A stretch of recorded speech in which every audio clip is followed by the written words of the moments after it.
Hello, my name is Doug Smith, and welcome to another edition of Portsmouth This Week, the voice of Portsmouth Town Hall. Today is the 22nd of June, 2012, and our special guest today is Gloria Schmidt. Gloria was a retired, or is, I should say, the retired librarian at the Elmhurst School, and she's also a board member of the Portsmouth Historical Society.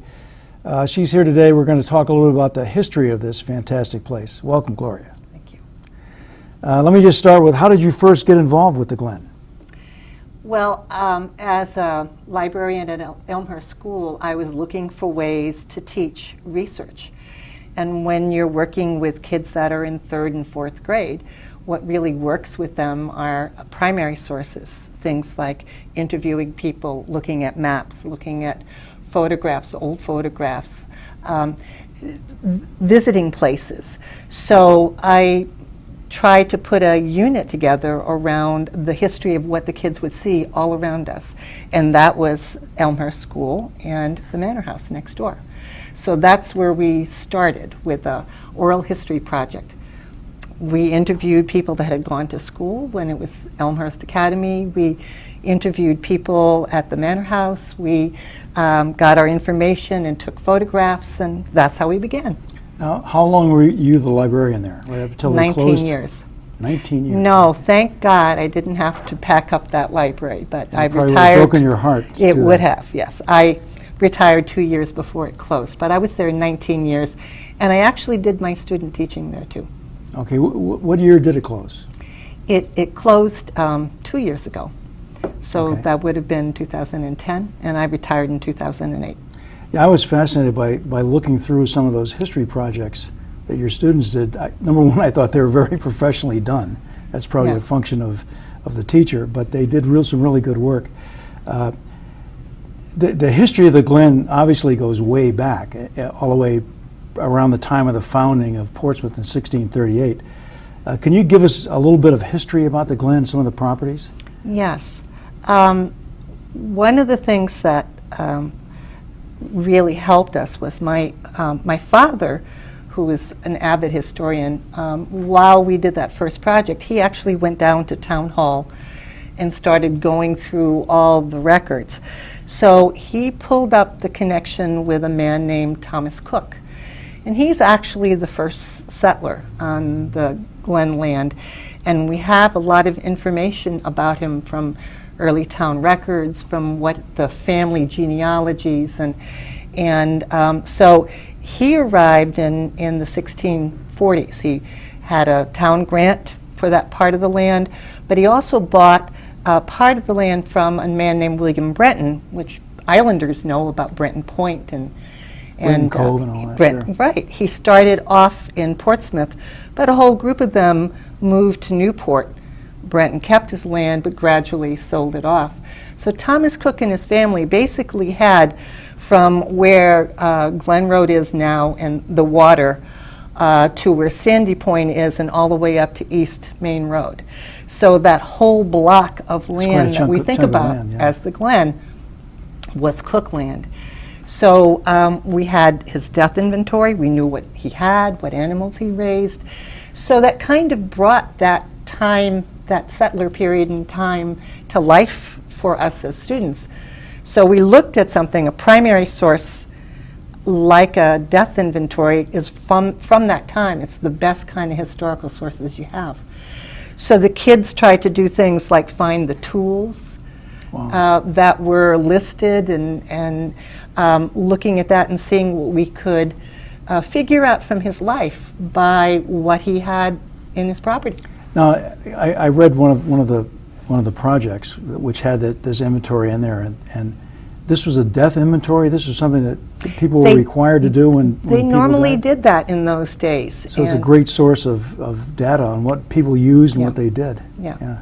I was amazed at the amount of detail, down to certain kind of hammers, certain kind of plows. Exactly. Yeah. So they give us, the people that were early settlers in Portsmouth were very much into property and order and rule. And so something like a death inventory, so that they made sure that what was in the will got sent to the right people, and of course the fines were paid, or the probate fees paid. Even back then they had fees Even for back everything. then they had fees that they were paying, and this made sure. They were real record keepers in those days, and our early town records are a wonderful source of information about what it was like to really live in Portsmouth. Yeah. I know you have some pictures of what, or some are paintings, but some are photographs of what it was like to live in the Glen area. Then you want to try to take a look at a couple of these? Sure. After the Cook family was there for quite some time, until around 1800 or so. And they had, one interesting thing they had was a ferry that went over to Tiverton. And it was the Fogland Ferry. The Fogland, yes. And so they gradually moved over to that other side. And property was sold to Slocum family, we still hear that name today, and to the Cundalls. And Joseph Cundall came over as an indentured servant. And there was already a grist mill, and a grist mill ground corn. So there were mills in this Glen area from about 1700 on. So this is just a painting of one of those mills. And if you go into the Glen today, you still see some of that same stonework. You don't see that mill. The mills were replaced. The old stonework was used. But you see the walls, and you see the walls. It's kind of fascinating to get on there and take a look. But all of that was part of the mills were a great part of Portsmouth history for a long time. There were even clothing mills down there. So it was, we don't think about factories in Portsmouth, but there were clothing factories down in the Glen, taking advantage of the water power. Wow, really amazing stuff. And then after that, you have a lot of smaller farmers. And then around 1882, there was a gentleman named H.A.C. Taylor who established Glen Farm. And he bought about 100 acres, which was the property that we think of now, from the barns down to the manor house, and then just kept adding on until the Taylor family had almost 1,500 acres in Portsmouth. Do we know where the Taylor family came from? The Taylor family was, they were part of the financiers of the Civil War on the Union side. Okay, they were railroad people. They were New York family, and they had a summer home in Newport. But they were into other things. H.A.C. Taylor really loved the idea of a technology-rich farm. So he just didn't dabble in a farm. He just tried to make everything the most advanced that he could. So the Glen barns, and this is an example from the inside of the Glen barns now. This is what it would have been like in about 1910 or so. They had cooling areas underneath. They had all kinds of greenhouses with 5 of them with hot air, and they raised everything. That what they were after was the very best. The very best cows, the very best sheep, the very best horses. And they would bring them to Chicago and other places like that for fairs. There's one room in the Glen Barns with all kinds of blue ribbons. So they show off their animals all over the country. It was a matter of pride. Sure. And the Vanderbilts did the same thing. The Oakland farm people there was pride in that. But there was a whole community. There were 50 families that lived and worked on Glen Farm. Wow. And the different houses, the different farmhouses, became places where these families lived and grew up. And one that we're all familiar with, this is what the Leonard Brown house looked like. I even think that H.A.C. Taylor may have lived at the Leonard Brown house before the manor house was built. Yeah. Because Linden Lane, all those beautiful linden trees were built, were planted around the time that 1902 or so, when he bought that. So there were 50 families. They had their own electricity, they had their own telephone, they had their dairy, they were very self-sufficient. They grew everything they needed for their cattle. This is what it looked like. This is mounds of corn husks. This was corn husking in the Glen. So we talk about our island corn. They grew it then, but it was mainly for the feed. But it was just such a wonderful experience for those families. We one of the best projects that we had was interviewing two sisters that grew up on Glen Farm, and these are the Camara sisters, Yeah. Jerry and Mary Lou. And we got their stories about what it was like to have free reign over the Glen as a child. Jerry told stories about dismantling some of the bridges and making rafts and going down the brooks in the rafts, and the stories about what it was like. Yeah, they were children of one of the farm families? They were children of Mr. Camara. Must have worked there 50 years. He was one of the last at the very end in the 50s, when the farms gradually was sold off and there was just a little left. But they had nothing but really good works to say. This is Mrs. Taylor. This is the wife of H.A.C.? H.A.C. Taylor died about 1920 or so. This is Mrs. Edith Bishop Taylor, and she moved into the manor house when it was first opened in 1923. The gardens were her pride and joy. And this is the current manor house we're talking This is the about. current manor house. The pool that you see there had been a reflecting pool. The landscaping was done by the Olmsted brothers. Frederick Law Olmsted did the landscaping for Central Park, and was kind of like the father of American landscape. So everyone that worked on the farm had wonderful things to say about how kind Mrs. Taylor was and what a great experience it was. But Mrs. Taylor loved this place. After her husband died in 1928, she married a G. Guthrie Nicholson and continued to come back and live on the Glen in the big house. She would have things like big 4th of July parties. She would invite people to come in and see her gardens. She had horse shows, she had dog shows. The Glen was open for all kinds of events, and was truly a place that was a very special spot for people to go to in Portsmouth. Yeah, that's really great. Now, at what point did the Elmhurst School, or the Elmhurst Academy, I guess, come down here? Could you talk a little bit about that? Mrs. Taylor died in 1959, and her son Reginald inherited the property. And Reginald wasn't really enthusiastic. It was another big place to take care of. He was much more used to their property in New York.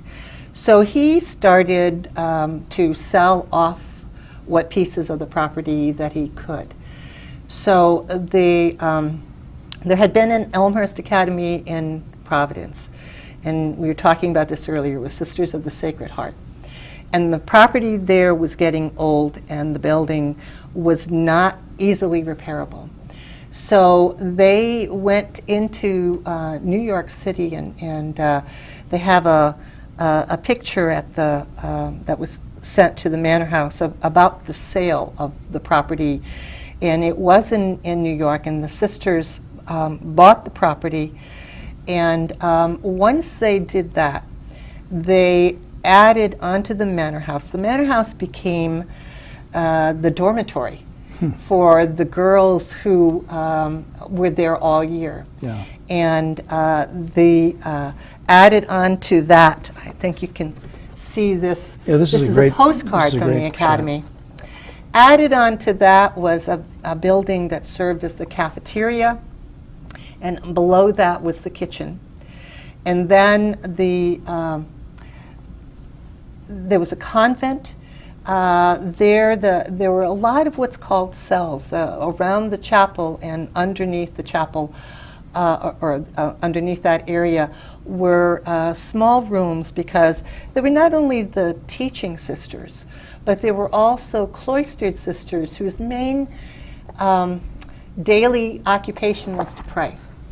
And so they were all there. This is the chapel. This was from a Providence Journal article on the school that was done in about 1974. And it was quite an elite school. The girls there were really raised to be the wonderful hostesses, and to be able to step out into society if they needed to. So they had a rather rigorous academic schedule there. They had a lot of sports. I think you could probably say it was like a Portsmouth Abbey, but for girls in that day, and there was quite a bit of single-sex education. So it was, really with the girls. Sure. Now, while all this was going on at the Elmhurst Academy, then it was called, I guess, presumably they're still farming the land, the rest of the land around the Glen, or had that sort of fallen? That by that time, I think in the late 50s was about the end of real farming, and I think that there were lots of sales in the beginning. The Taylors had bought Sandy Point Farm after Reginald Vanderbilt's death. That was a big part of Glen Farm. There was even a baseball field out there. Mrs. Taylor had constructed that so that the farmers and the gardeners played baseball there. So that property all went to houses. Where at the end of Sandy Point, you've got the Glen Acres and Glen Hill Heights or whatever. That area was all done for housing. I think one of her grandsons kept part of the property for polo and a jumping derby for a while, and then gradually that became available later on, and that was one of the things, our foresight that our town had. Yeah. So much of the Glen has been put in private hands now. What is actually in town hands is very small. But when Elmhurst Academy started to fade, and they had trouble sustaining the number of students that they needed, the town made the decision, and I was one of the voters in the town that made the decision to buy that property that's down by the water, where the Elmhurst School is and the Manor House is, and where Glen Park is, because that was that piece of land. And it doesn't quite go to where the brook is, but that piece of land was purchased mainly for the school, because the town at that time needed another school, and that school was only 10 years old. Sure. So that became a public school in 1973. And at that time, there was even talk about raising the Manor House, and because after being a dorm and not taken care of really for 10 years, it was in tough shape. I saw some pictures of what it was like, but thankfully, through the efforts of the Portsmouth Historical Society and others, that property is a gem. It's really, the Manor House is really a jewel today. It really is. I absolutely agree, 100%. Yeah. We know about the current issues, I guess, with what to do with the school. We're at the point now where it's actually costing us money just to maintain the minimum standards at the school for liability reasons. You know what that property looks like. It's so everything is so tightly tied up to the Manor House, though. I just wondered, one of the things that people would like to do is preserve the chapel part and have the rest torn down or demolished. What are your thoughts of this? Having lived in and worked in that school for such a long time, and looking at the diagrams of the chapel. Sentimentally, that would be a nice idea, but practically, it's never been a standalone building. And there really aren't exterior walls. There are all these cells because it really was used as a cloister, part of it. And part of the structure that people were worried about crumbling was underneath that cloister area. So to me it would be difficult. And I've heard figures of an extra $250,000 to try and preserve that piece. And that sounds like a... Well, of course, that might be cheap compared to having to build something down there. But you're right. I think it's one of these things that if it's possible to do within reason, it might be worth looking into, I guess. I think you always want to look into things. Yeah. I think the people that were on that committee had a year's worth to look at all these things. I think we're looking at them with eyes and having ideas, but I think we sometimes need to progress down and see what works and doesn't work. I would worry about things. I remember that the building was always cold.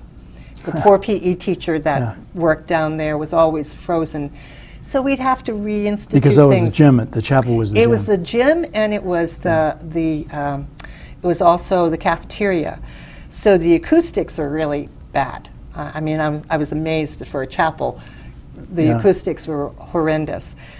We had a lot of trouble even using it as a place that we would have meetings. Just hearing in that building was really tough. And vandals have gone in. They've stripped plumbing and things like that. You'd almost have to start from scratch. Well, you know, I understand. I understand exactly what you're saying.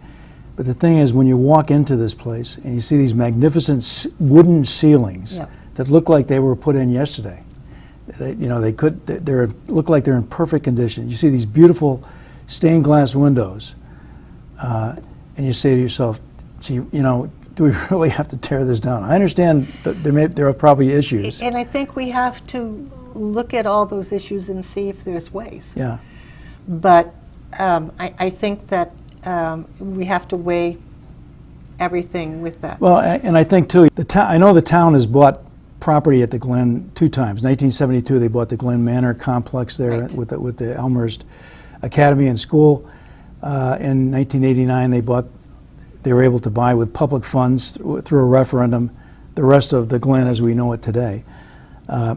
And I'm hoping, you know, that these people on the town council back then, and I hope today, will look at this thing in a hard, serious way and do what's best ultimately for the people of Portsmouth as we go into the future, because I just think it's such a great heritage to maintain. I think it's our heritage, but it's also our legacy. I think it's something that we really need to pass down, because this segment of Glen that we have, it really reflects our history, and its historical landscapes are important. Being able to really see history, and there's so many spots within the Glen where our history is visible, and I think that that's an important thing for us to leave. And I think a lot of times we get concerned about current budgets and things like that. I think we need to think about the future as well.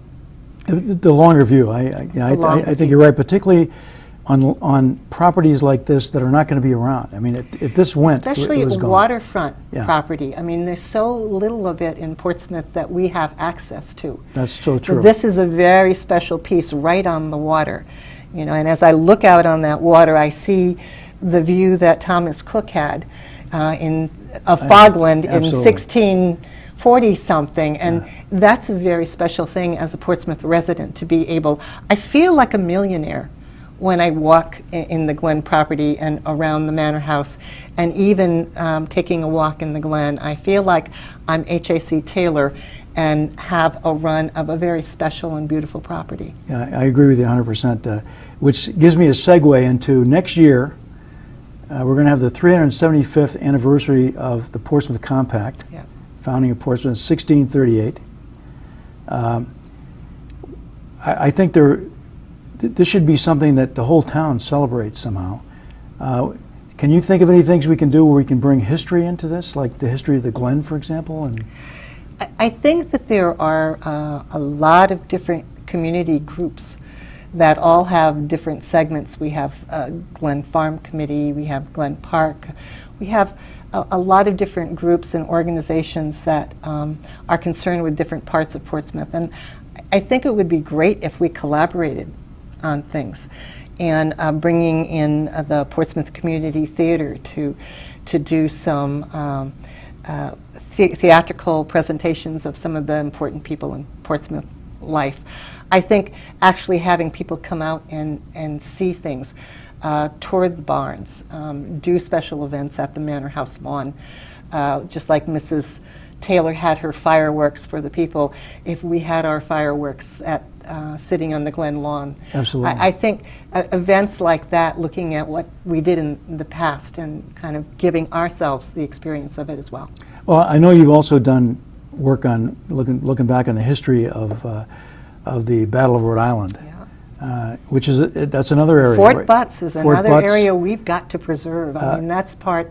That's Absolutely. part of our heritage too. It's a very special piece. And you know, we talked earlier today about some of the stories here. The one that fascinates me that I think could be a major motion picture. I mean, you can make a really great movie out of this with Barton's Raid, where he came up and took General Prescott and took him back. It was just such a neat thing to do. There's so many special aspects to Portsmouth history, from Anne Hutchinson and Absolutely. and religious freedom, all these different aspects. I think it's very important for us to toot our own horn a little bit and let our people know we don't have any classes for our students on our own history. True. So I think we need to educate people. I'm with you on that one too. So put me on your list of people that will help out in this thing. And I think at some point our town administrator, John Klimm, plans to get some of the committees together to try to kick something off. I think now is the time to start planning for the 375th. One thing I do need to mention, getting back to the Glen, which I'm very excited about, is there is another event at the Glen coming up this July 19th. And every year we do this. I don't know how I've not gone to one of these I've been living here since 1982, so. Come with a picnic basket. And it sounds really great, and everybody that has gone to this tells me it's great. So, I think we should really support that. I'd like to close here. Thank you so much, Gloria, for coming in, though. And I'd like to close by mentioning a couple things, though, that are coming up that I think are kind of important in Portsmouth. Monday, of course, we have the Town Council budget meeting where they decide on the budget. And I would suggest that if anybody's got any particular areas of the budget that they're really concerned about, that they contact their town council member soon, over the weekend here, before the meeting on Monday. And the second thing is on Tuesday, the town council will have the continuation of the Charter Review Committee workshop. So I think both of those are kind of important things. Today starts the St. Barnabas Festival, today being Friday. It goes Friday and Saturday, I believe, down at St. Barnabas. This week, as you all know, the America's Cup World Series event starts in Newport, so expect a lot of traffic. We're out of time. Thank you so much for joining me. Look forward to seeing you in another edition of Portsmouth This Week. Thank you. Thank you.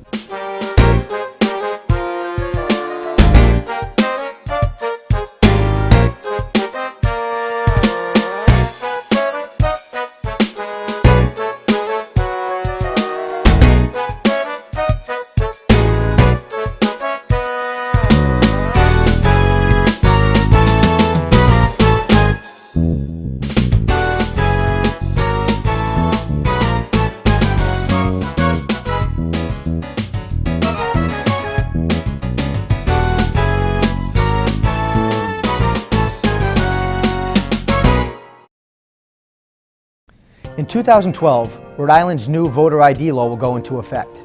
You're going to need to bring with you identification when you go to the polls to vote. A Rhode Island driver's license, a Rhode Island ID, a student ID, or any state or federal government issued identification card with a photo on it is sufficient to vote.